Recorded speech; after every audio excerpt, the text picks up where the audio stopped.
have today. Open up the floor right now for Coach Chip Kelly. Andy Andrews, 11 Warriors. Notre Dame mixes in a lot of man coverage, probably heavier than other teams you guys have played recently. Just are you guys, get you excited to get your receivers in those matchups and see that look against Notre Dame? Yeah, Al Golden does a great job with that defense. They mix and match their coverages. I think they're one of the top pass defenses in the country. And it shows, and I think they're really well coordinated. Their front and their back end work really, really well together, and that's a challenge that we're going to have on Monday night. Folks, we do have a number of people on Zoom as well that I'm going to try to get to, so I'm going to have to limit you to one question, at least for starters. Pat Murphy, 24/7 Sports. Chip, when you looked back at the Texas game, what were they doing in your more technical eyes to kind of cut down on what Jeremiah was able to do? Obviously, Carnell got free. I'm not going to come to that, but just what was successful about Texas's secondary? Yeah, I think they rolled some things to Jeremiah, to try to take him away. There's some bracket coverages and guy inside, guy outside, guy over the top. And Will did a great job of diagnosing what they were doing, and I think Carnell had a huge game for us. Mech had 5, Carnell had 7. I thought the tight ends, the combination of G and Will did a great job. And then obviously the back out of the backfield. So the beauty of what we have here is that we have more than one weapon. So I think the quarterback has to make really good decisions on what they're trying to take away and then adjust accordingly. And I think Will did a really good job of that.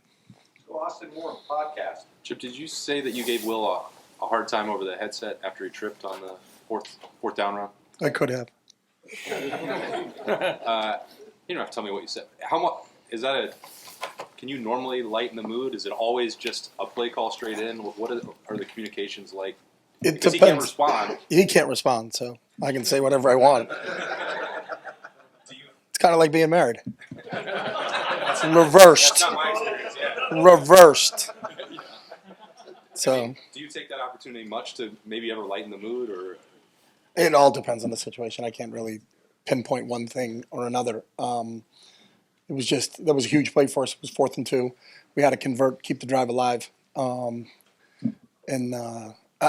talked to him, but it wasn't the next play. It was, in between series, we had an opportunity to chat about that. So because we still had to go down and score. So.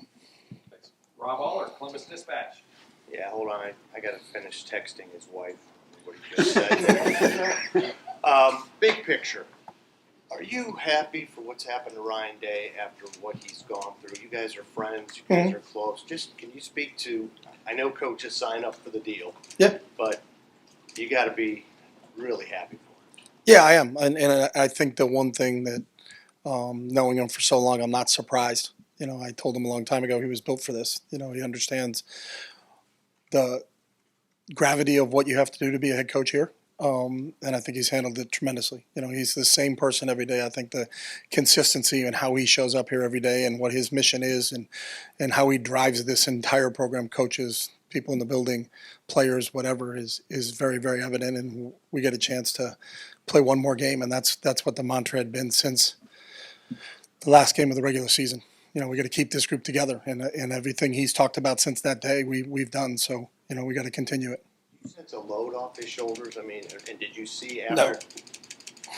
I do not sense any load off his shoulders right now. Maybe ask me that question next Tuesday, but I do not sense any load off of his shoulders right now. No. Far left, Whitney Harding, WCMH. Chip, you mentioned the tight ends. You guys have been using that 12 personnel a little bit. What do you like about that, and how important is that going to be against a very physical defense like Notre Dame has? Yeah, I think it depends on how the other team deploys when you put that in the game. So there's always a response to, we put a personnel grouping in, they have an opportunity to match that personnel. They have an opportunity to say, hey, we're going to play it in this grouping. And then do we think that matchup is favorable to us or is it favorable to them? So, I think when you look at how Notre Dame does it, they're good, and I think that would be an interesting matchup along with our 11 personnel and along with some of our other personnel groupings. And that's part of the game that goes on within a game. So, but we'll see how they decide that they're going to handle it. And then if it's how we thought it was going to be, then maybe we'll continue that. But if it may not be what we thought it was going to be, and then we say, all right, then that's not probably a personnel grouping we're going to use today. Stephen Means, Cleveland.com. You guys have been rotating Luke, Austin, and Tegra at those guard spots for the first 2 games. I think Luke played every snap at left guard. Just seeing him in extended snaps, how do you think he graded out? I think Luke did a really nice job. I think part of the rotation part was Austin was banged up a little bit. So, how much could we get from him, and he's a warrior and gave us everything he had. So those decisions on the reps of what we're going to do with those guys will be based upon, where's our health when we get to next Sunday and Monday when we start to talk about depth. But I thought Luke, with extended playing snaps, did a really, really nice job. Dom Taveri, WBMS. Coach, they pride themselves on defense, ranked second in the country behind Ohio State. Just how big of a challenge is it? And when you have a defense, you can be in a game, can't you? Yeah, obviously. And I think both teams have proven that, and that's why we're here. But they do an outstanding job, and they've got some real veteran leaders. Cross and Kaiser, I think, have been there. This is year 6 for both those guys. Watts in the secondary has been around for a long time. So they've got depth, up front, second level, and third level. They're really smart. Like, you can watch their communication that goes on during the play, and you can see how in tune they are to what the coaching staff is asking them to do. So that's a huge challenge for us on Monday, going up against a really, really well-coached defense that has some really, really good players that have played a lot of football. I think both teams have guys that have played a lot of football, and that experience has shown through the playoffs. Spencer Holbrook, Letterman Row. When you see Will make the mistake he made on the first drive of the second half, trying to get the ball to Jeremiah, is that like an aggressive mistake for Will? And when you're trying to get the ball to Jeremiah and trying to involve your best player, like, you're not excusing something like that because they're almost like, okay, like, we were trying to get the ball there, like, we kind of understand why he did what he did. Yeah, he just didn't see the linebacker underneath in the coverage. He read the top of the coverage really well. He didn't see the underneath part of the coverage. So we discuss it just like we normally do between each series about what just transpired and then what are we going to do next. And, the one thing about Will is he owns everything he does. Because if you don't own it, then you're going to make the same mistake again because you don't realize how you did it. And he knew right away. He just didn't see the linebacker. He felt like the top of the coverage was deep enough, and Jeremiah had pushed them off where he could throw that ball to him, but he didn't spot the underneath coverage. So it's something he'll learn from, and hopefully the one thing I love about Will is usually doesn't make the same mistake twice. So let's hope he has that out of his system. Cameron T. Robinson, The Athletic. So they obviously came into the season probably one of the best corners in the country. Ben Morrison, he's been out for the year. Leonard Moore stepped up pretty well against Ben Siggins. I'm just curious your thoughts on him and what that whole secondary does. Yeah, I think the whole secondary. You look at how much man they play, and the reason they do it is because they can. And no one's really exploited that with them. So I think they all can cover. So it's not like, well, just stay away from him and throw against this guy. I think all of them are really, really skilled. And I think how coordinated it is with the whole group, that they all have an understanding of where they're supposed to be, when they're supposed to be there, and they do a really good job with it. So I know they did lose a corner early in the season, but they've seemed to just continue to roll on defense, and the statistics will show you that. Dave Holmes, WSYX. Yeah, Chip, all year when you're prepping a game, there's another game, 7 more games down the road. This is the last one, win or lose. I'm curious, does that change anything in preparation, play design, snap distribution? Is there anything different about knowing that you have no games left after this? That's a good question. I don't think we've talked about that one yet, but we certainly don't save things going into games saying, hey, this is a really good deal. Let's not run it because we want to run it 3 or 4 games down the road, because you don't know who you're going to have and what you're going to do. You make your decisions based upon the personnel that's available that week, and then what's going to help you win that football game. And those are the same decisions that are being made now. So snap count going into a game, we don't really talk about that. The only time that ever comes up is when you're up and you're starting to think about substituting. So if the score is 42-7 in the third, when are we going to get Donnie out, and when are we going to get Seth out? Because you'd hate to lose a guy when the score's 42-7, in a game, because we do have multiple games to play after that. But that's the only time we've really talked about that. Dylan Davis, Delaware Gazette. After the game, Ryan, talking about that screen, said it was something that was so far from his mind, he's not even sure why you guys even practiced it. What went into the decision to dial that up there in that situation? Well, honestly, there was 29 seconds to go in the first half, and we were on our 25-yard line. So let's see if we can get something here on the first play. If we can, then we'll get into 2-minute mode. But if we can't, then you're probably going to take a knee and go in at halftime. So we thought it was a safe play to run and see if we could pop something. And obviously it worked. But it worked because Trey's a pretty good player. So if you can get him into open spaces like we did, he can stick his foot in the ground and get north and south. He's always a forward-looking guy. What's next? What's the next challenge? And what do we what do we get to do? And then that's kind of what his mindset has been like. And that does speak to his maturity, because he's always, what's the next challenge? And I think that's one of the things I love about him. Over WBNS. Kind of twofold. What was your reaction to Jack's He said touchdown? one. Oh, sorry. Sorry. What was your reaction to Jack's touchdown? Oh, just excited.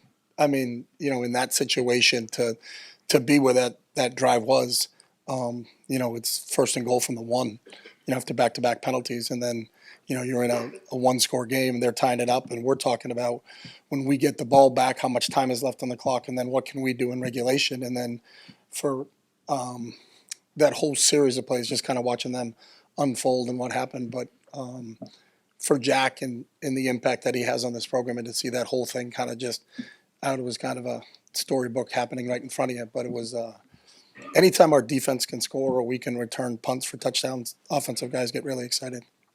Joey Kaufman, Columbus Dispatch. Chip, how much, or if at all, have you watched last year's game against Notre Dame? And if We so, watched it, yeah. Is there anything they did in their coverage of Marvin, because he only had 3 catches that game, that would be applicable to how they might try to take away Jeremiah? I don't think we looked at it that way, but we looked at that game and then we looked at every game they've played this year. So, they've played man in every game they've played. So it's not like they're doing something special in one game over another game. So, and they've played some good receivers. There's some teams they played that have some really talented receivers, and they've done a great job against everybody, whether it's Louisville, SC, people that throw the ball all over the place. They still have done a great job in coverage, and the numbers will tell you that. So we got to be prepared for all coverages, and that's the other thing they do. They don't just play one coverage. So, they're going to mix it up. They try to keep you off balance. They try to keep the quarterback guessing. They bring different blitzes and attack your pressures in a really good manner. I think Al's background as an NFL guy, being with the Lions and being with the Bengals has really shown there's a lot of NFL concepts that he's running there, and their players do a great job of adjusting on the fly too. So, because people try to confuse them and line up in different formations and move and things like that, and they always seem to sort it out. So. Dave Biddle, 24/7 Sports. Chip, there's like this narrative out there that I've heard from people that Ohio State wouldn't be here if they didn't lose to Michigan. I'm curious to get your thoughts on that the Michigan game woke you guys up or got you motivated or made you angry. Do you agree with that, or do you think that's nonsense? I've learned a long time ago as a coach that I'm not into narratives. So, I think we live in a week-to-week world, and that's how we've always approached things. And I think our week-to-week is just – it's the beginning of the week, and what do we do on a Monday? What's a Monday look like? What's a Tuesday look like? What's a Wednesday look like? How's your preparation? All those other things. Then you go play the game, and you got about 20 hours to adjust to what happened, whether it was a win or whether it was a loss, and then you move on to the next game. So the narrative part of it isn't something I think coaches really talk about, that this set up that, set up this. That's, you guys are the experts at writing narratives. We're just trying to get a first down. So I don't look at that from that perspective. So. All right, we're going to pause locally and we're going to meld into the World Wide Web and take a few calls on Zoom. Let's open up with Dan Tortora. Dan? Coach, the decision to come over to Ohio State, just reflecting on that hindsight 2020 and what you can say about this experience and the opportunity that presented itself from Coach Day. Yeah, it's been awesome. And I think just really you think about as a coach the day-to-day, so your ability to what it's like every day you're in the Woody and to be with this staff and everybody that's in this building, and then to be around these players on a daily basis is it's what's made this thing really, really special. So excited that we get an opportunity to be together for one more week, because this is an extremely close-knit group. I think the connection from the players to the coaches and players to players, coaches to coaches is really kind of special, and one of the reasons that we've had the success that we've had. So we're going to enjoy these last couple of days here in the Woody and then get on a plane and go to Atlanta and play a game on Monday night. We'll go to Kirk Bowles. Kirk? Yeah, Chip, on the Jeremiah Smith thing, I don't know if your game plan called for him to be a All-American decoy, or did Texas just do anything special to take him out of your offense? Yeah, Pete and his staff did a really good job on the defensive side of some bracket coverages on Jeremiah, and I think Will really recognized it. That's why Carnell had a bigger game. Our tight ends were really involved. Emeka was really involved. The running back was involved. So, that's the one thing about here is we have more than one weapon at our skill positions. So quarterback's got to figure out what they're doing and then take advantage of it. I thought Will did a really good job with that. Lane Higgins from the Wall Street Journal. Lane? Hey there, Coach. One of the things I wanted to know is about Coach Brian Hartline, and obviously it's clear that he has been an exceedingly good position coach and asset to the offense. But one of the things that he has done really well is just develop these guys.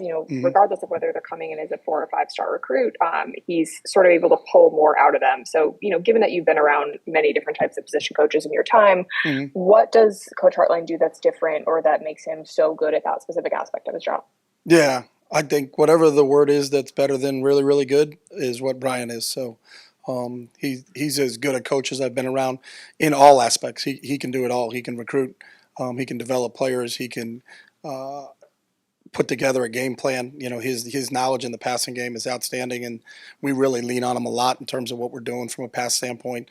But his ability to develop players, what he demands from them in individual drills, how he can explain to our players how you can apply what you're doing in individual drills to the game itself, and then watch that manifest itself is really special. But I think Brian is an outstanding football coach, and really fortunate that I got a chance to work with him this year. And our final Zoom call question, Tony Erdman, Buckeye Huddle. Yep, with regards to, you guys have been planning for 16 or 17 games since even before you arrived. When you did arrive, how quickly was that made to your attention in terms of like the running game, and how do you think Trey and Quinshon have operated in this split system, because they both look as fresh as they did against Akron? Yeah, I mean, we talked about it from the beginning, what our long-term plan was because of how long the season was going to be, and really didn't have any evidence at the college level because at the FBS level, you never played this many games because there was never a 4-game playoff for you to get to the championship game. So, we talked about this being a long season and how do we do that? That was the reason they went out and recruited Cade, and he got here before I got here. But how do you distribute the carries between those guys? And they're eerily close in yardage right now. I don't know the exact difference between the two of them, but it's pretty close. I know it was 1 yard going into the Texas game. So, but both those guys are fresh. You're going to need all weapons. You're going to need all hands on deck. We knew this was going to be a battle of attrition. These 16, playing a 16-game schedule. Obviously, we've lost a few guys in Seth and Jimmy, and just like everybody else. But the core of our guys are still here, and they're going to be fresh when we play on Monday. All right, back to Columbus. Joe Nugent, WCMH. On Donnie, he did not allow any pressures against Texas. Mm-hmm. How much progress has he made since early November to now at left tackle? Yeah, Donnie's done I think really been an unsung hero there in terms of what he's done, because switching from guard to tackle is not as easy as I think maybe some people think it is. It's a totally different game. A lot of times you're out there on an island by yourself. You're also protecting the quarterback's backside, because Will is a right-handed quarterback, so that left tackle position is critical for us. But from where he stepped in and what he did, he's been outstanding, and I think he was he was the offensive player of the game. Him and Trey, they shared that award this past week against Texas. So, in this building, we recognize what he's done and how he's continued to develop. But I think it speaks to his leadership and his whole mission of why he came back here and how unselfish he is, and that permeates through the whole offensive line and throughout the entire offense. And I think we all look at Donnie as our leader on this side of the ball. Stefan Kreisny, Cleveland.com. You're talking about the 4th and 2 run earlier. How big was that play right before with G to gain a couple extra yards? How much did that affect the way you could call that next play? Yeah, it puts it in a whole different perspective. So, are you punting? If you're incomplete on that, or then if it's 4th and 5, it's definitely a different play call than what we had an opportunity to call. So when you get into 4th and 2, you have the ability to run it or throw it. To potentially pick up the first down. So that was big. And I think sometimes you look at games and look at plays that are, sometimes they go unnoticed. But his effort, because he got hit and the yards he made after contact to put it into 4th and 2 was huge. But that's G, and he's done everything since I've been here to just whatever it takes for us to win a game, and whatever role you want me to play, I'll play it. And again, one of those senior leaders that has really stepped up in a critical situation. Bill Landis, Kings of the North. Chip, the last couple of games, there's been a little uptick for Quinshon in yards after contact. Hit that nice block on the ball he got to Travion. He was kind of ping-ponging off people on those touchdowns he scored. What does his physicality bring to your offense, and I guess what's it say about him that he's bringing that mentality, even though he's not getting the ball 25 times a game? Yeah, and I think he's brought it all year long like that. You look at the run he had in the Marshall game, with the unblocked linebacker, comes to mind right away, and a couple of the other physical runs that, where he set the tone, and I think our players kind of expect that from him, whether he's blocking or whether he's carrying the football. But you got to have a physicality, and to win the whole thing, you're not going to win it by being a passive group, and I think it just sets the tone and shows everybody else that, what those guys are going to do. You look at his block on Trey's run on that play on Friday night against Texas was reminiscent of the block that Trey had for him against Penn State. I think that it speaks volumes to both those guys that whether they're blocking for each other or they're carrying the football in a critical situation down in the red zone, we can count on their physicality and that they're going to deliver a blow to the defense, whether it's as a blocker or as a ball carrier. Dan Hope, 11 Warriors. Chip, when you just evaluate what Will's done this season as a whole, what's impressed you most about what he's done to get you guys to this point?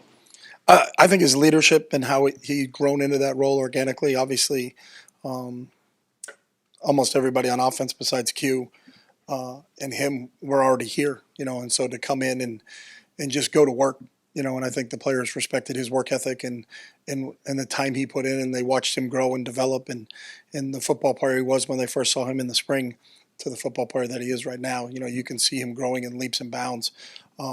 He fit in great with all of his teammates, but they noticed the things behind closed doors, how hard he works at the game, how much he studies football, how he puts ourselves and gives us an opportunity, because he handles a lot of checks for us, and we do a lot of things at the line of scrimmage because he can have that on his plate and he can handle it. And I think his decision-making has really allowed us to do a lot of different things, both run and pass-wise in games. So watching him continue each week we can put more on his plate. And so we're never going to be a play behind because he can put us in the right situation. Has really been a joy as a coach to watch him do that. Bill Rabinowitz, Columbus Dispatch. When you guys lost Josh and Seth, most people probably thought you guys were in a lot of trouble. What was that a narrative? Yes, it was. Very much so. Very much so. I'm learning. Thank goodness we were just day to day. What did you do, and Justin and Ryan and the players do to kind of get it together and not be a liability? It's schematically, mentally, whatever it might have been. Yeah, I think it's a combination of all of it. When you now have different players, different personnel pieces in there, what do they do well and how do we actuate that? And then how do we kind of protect maybe what a weakness is on those guys, because you got two different guys in there. So, it wasn't at the same time with both those guys. So there was a transition there for a little bit when Jimmy went down and Donnie moved out and Carson jumped in at guard and Seth was still there, really kind of running the show. And I think kind of helped us weather that storm initially. And then when we lost Seth, bumping Carson in, and then starting to rotate the guards, it was a whole nother thing. So, kind of two separate things, but I think Justin deserves a ton of credit for what he did and how he worked with all those guys, and I think they got a really good understanding of what we're trying to get accomplished. And I think our job is, to try to put them in position to make plays and then let them go play. And I think they've done a really good job with that. So, that speaks to the depth of this team. We knew it was going to be tested when you play this many games, but the fact that we could weather that speaks to really how that whole line and the cohesiveness of the entire group. So. And finally, Tim May, Letterman Row. Hey, can I ask just two fast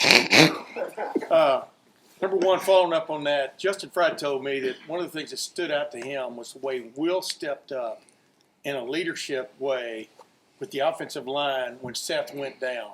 Mm-hmm. You were out there on the practice field or wherever it happened and stuff, but what did you notice from that dynamic also of a quarterback literally taking ownership of a situation there and instead of hanging heads going the opposite direction? No, I think it's a good point. I think one of the things Will is conscious of, what's going on. He's very aware. And so not only did we lose a great player in Seth, we lost a great leader in Seth. So, there was a little bit of a vacuum from a leadership standpoint. And so Will did a great job.